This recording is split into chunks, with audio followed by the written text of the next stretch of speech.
Chat ஜிபிடியே நீங்க ஒரு கேள்வி கேட்க அது ஒரு பதில் சொல்ல இப்படிதான் நாம எல்லாரும் பயன்படுத்திட்டு இருக்கோம். ஆனா அதோட முழு சக்தியில 90% இன்னும் பூட்டியே இருக்குன்னு சொன்னா நம்புவீங்களா? வாங்க அந்த உண்மையான 10 மடங்கு சக்தியை எப்படி அன்லாக் பண்றதுன்னு நாம இப்போ பார்க்கலாம். உண்மையா சொல்லுங்க, நம்ம கையில ஒரு பெரிய சூப்பர் பவர் இருக்கு. ஆனா அதோட மேற்பரப்பை மட்டும்தான் நம்ம சுரண்டி பாக்குறோமோன்னு உங்களுக்கு என்னைக்காவது தோணிருக்கா? நம்மள பல பேருக்கு இந்த ஃபீலிங் இருக்கு. ஆனா கவலைப்படாதீங்க, ஏன்னா இன்னைக்கு நாம அந்த ஆழமான சக்தி வாய்ந்த உலகத்துக்குள்ள தான் நுழைய போறோம். இங்க முக்கியமான பிரச்சனை என்னன்னா, நாம சாட் ஜிபிடிய வெறும் பதில் சொல்ற ஒரு மிஷினா பாக்குறது தான். ஆனா அது அப்படி கிடையாது. அது ஒரு உருமாறும் மேதை மாதிரி. நாம எப்படி கேள்வி கேட்கிறோமோ அதுக்கேத்த மாதிரி அது தன்னை மாத்திக்கும். நம்ம சரியா கேட்டா மட்டும்தான் அதோட முழு திறனும் வெளியே வரும். சரி, அந்த சரியான வழி என்ன? அதுக்கு பேரு தான் சீக்ரெட் கோட்ஸ். இப்போ உடனே பயந்துராதீங்க. இது ஒன்னும் புரோகிராமிங் இல்ல, டெக்னிக்கல் ஜார்கனும் இல்ல. இது நாம தினமும் பேசுற மொழியில இருக்கிற சில சிம்பிளான வார்த்தைகள் தான். ஆனா இந்த வார்த்தைகளுக்கு ஏஐ கிட்ட இருந்து ஒரு குறிப்பிட்ட சக்தி வாய்ந்த பதிலை வர வைக்கிற ஒரு திறமை இருக்கு. இதை எப்படி யோசிச்சு பாருங்க. வீடியோ கேம்ல ஒரு சீட் கோட் போட்டா காட் மோட் அன்லாக் ஆகுற மாதிரி இங்க ஒரு வார்த்தையை சொன்னா போதும், ஹெமிங்வே ஸ்டைல்ல ஒரு கவிதையே நம்மளால உருவாக்க முடியும். இது ஒரு வெர்பல் சீட் கோட் மாதிரி தான். சரி, வாங்க நேரடியா விஷயத்துக்கு வருவோம். முதல்ல உடனடியா நமக்கு பலன் தரக்கூடிய, நம்ம வேலைய சுலபமாக்குற சில கோட்ஸ பார்க்கலாம். இது உங்களுக்கு ஒரு நல்ல ஆரம்பத்தையும் நம்பிக்கையையும் கொடுக்கும். நம்ம பார்க்க போற முதல் கோட் ELI 5. இதோட விரிவாக்கம் எக்ஸ்பிளைன் லைக் ஐம் 5. அதாவது நான் 5 வயசு குழந்தை மாதிரி எனக்கு விளக்குன்னு சொல்றது. எந்த ஒரு கஷ்டமான டாபிக்கா இருந்தாலும் அதுக்கு முன்னாடி ELI 5ன்னு டைப் பண்ணி கேட்டா போதும், ரொம்ப ரொம்ப சிம்பிளான மொழியில உதாரணங்களோட விளக்கும். இப்போ இந்த உதாரணத்தை பாருங்க. சாதாரணமா ஒரு கேள்வி கேட்டா எப்படி பதில் வருது, அதுவே ELI 5 கோட் யூஸ் பண்ணி கேட்டா எவ்ளோ எளிமையா தெளிவா பதில் வருதுன்னு பாத்தீங்களா? இந்த வித்தியாசம் உண்மையிலே அபாரமானது இல்லையா? இந்த ஒரு கோட் மட்டுமே உங்க புரிதலை அடுத்த கட்டத்துக்கு எடுத்துட்டு போகும். இங்கதான் விஷயம் இன்னும் சுவாரஸ்யமா மாறுது. இன்னும் சில சூப்பரான கோட்ஸ் இருக்கு. முதல்ல TLDR. நீளமான ஒரு கட்டுரையோ இமெயிலையோ கொடுத்துட்டு TLDRன்னு கேட்டீங்கன்னா அதோட சாராம்சத்தை நொடியில சுருக்கி கொடுத்துடும். அடுத்தது ஜார்கனைஸ். நீங்க சாதாரணமா எழுதுறது கூட ரொம்ப ப்ரொஃபஷனலா பவர்ஃபுல்லா மாத்தணுமா? இந்த கோட் அதுக்கு தான். கடைசியா ஹியூமனைஸ். ஏஐ எழுதுனதுல இருக்கிற அந்த ரோபோட்டிக் டோனை எடுத்துட்டு ஒரு மனுஷன் எழுதுன மாதிரி ரொம்ப இயல்பா மாத்தி கொடுக்கும். சரி, இதுவரைக்கும் பார்த்தது வேகமா பதில் வாங்க. இப்போ பதில்களை தாண்டி ஒரு விஷயத்தை உண்மையிலேயே ஆழமா புரிஞ்சிக்க உதவுற சில கோட்ஸ பார்க்கலாம்.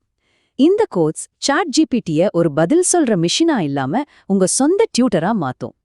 இதுல ரொம்ப முக்கியமானது ஃபைன்மென்ட் டெக்னிக். ஒரு விஷயத்தை நீங்க உண்மையிலே புரிஞ்சுக்கிட்டீங்களான்னு தெரிஞ்சுக்க சிறந்த வழி அதை மத்தவங்களுக்கு எளிமையா சொல்லிக் கொடுக்கறது தான்.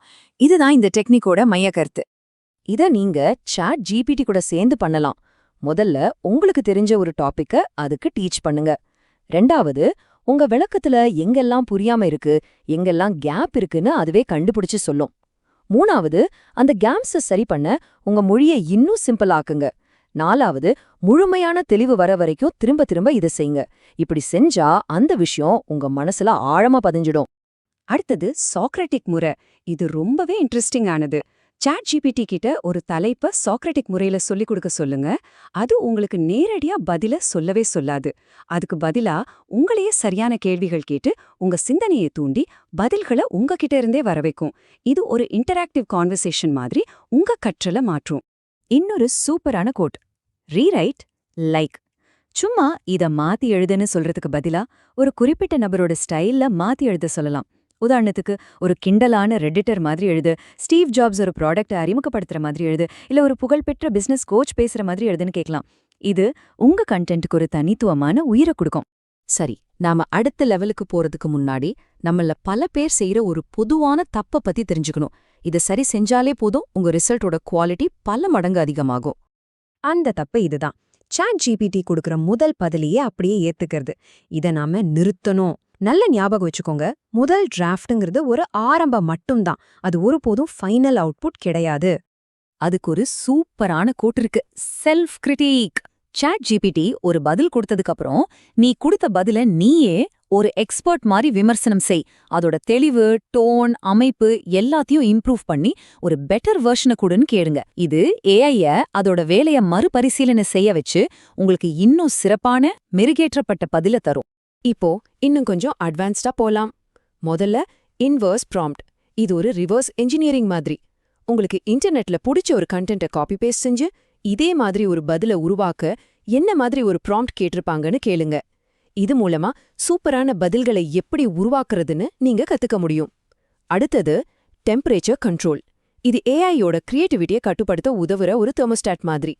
புதுமையான, யாரோ எதிர்பார்க்காத ஐடியாஸ் வேணும்னா ஹை கிரியேட்டிவிட்டி அல்லது ஹை டெம்பரேச்சர்னு கேளுங்க. அதுவே ரொம்ப துல்லியமான, உண்மையை ஒட்டிய பதில்கள் வேணும்னா லோ ரேண்டம்னஸ் அல்லது லோ டெம்பரேச்சர்னு கேளுங்க. இது உங்க தேவைக்கு ஏத்த மாதிரி பதில செதுக்க உதவும். இப்போ இந்த கோட்ஸ் எல்லாம் தெரிஞ்சதால நீங்க இனி ஒரு சாதாரண யூசர் கிடையாது. ChatGPT-ய மேலோட்டமா பயன்படுத்துற 99% பேர்ல இருந்து நீங்க தனியா தெரியுறீங்க. நீங்க இப்போ முதல் 1% பவர் யூசர்ஸ் வரிசையில ஒருத்தர். இது உங்களுடைய புதிய சூப்பர் பவர். 10. இது வெறும் ஒரு நம்பர் இல்ல. இது 10 விதமான திறவுகோள்கள். உங்க வேலைய, உங்க கற்றல, உங்க கிரியேட்டிவிட்டிய அடுத்த கட்டத்துக்கு எடுத்து செல்ல போற 10 சக்தி வாய்ந்த டூல்ஸ். இந்த கருவிகளை சரியா பயன்படுத்துறது உங்க கையில தான் இருக்கு. இந்த முழு உரையாடல்ல இருந்து நீங்க எடுத்துக்க வேண்டிய 3 முக்கியமான விஷயங்கள். 1. எந்த ஒரு கஷ்டமான விஷயத்தையும் சிம்பிளாக்க ELI5 பயன்படுத்துங்க. 2. ஒரு விஷயத்த உண்மையிலேயே ஆழமாக்கத்துக்க ஃபைமன் டெக்னிக்க பயன்படுத்துங்க. 3. முதல் டிராஃப்டோட ஒருபோதும் நிக்காம செல்ஃப் கிரிட்டிக் பயன்படுத்துங்க, அதை மெருகேத்துங்க. ஆனா உண்மையான மேஜிக் எப்போ நடக்கும் தெரியுமா? நீங்க இந்த கோட்ஸை வச்சு பரிசோதனை செஞ்சு பார்க்கும்போதுதான். ஆர்வத்தோட இருங்க. இந்த கோட்ஸை ஒன்னோடொன்னு கலந்து பயன்படுத்தி பாருங்க. அப்போதான் ChatGPT ஒரு டூல் மட்டும் இல்லாம உங்க கிரியேட்டிவ் பார்ட்னரா மாறும். சரி, இந்த புதிய சூப்பர் பவரை வச்சு நீங்க முதல்ல என்ன செய்ய போறீங்க? ஒரு சிக்கலான விஷயத்த உங்க டீமுக்கு எளிமையாக்க போறீங்களா? இல்ல ரொம்ப நாளா கத்துக்கணும்னு நினைச்ச ஒரு புது ஸ்கில்ல ஆழமா கத்துக்க போறீங்களா? யோசிச்சு பாருங்க. ஏன்னா இப்போ உங்க கையில ஒரு சக்தி வாய்ந்த திறவுகோல் இருக்கு.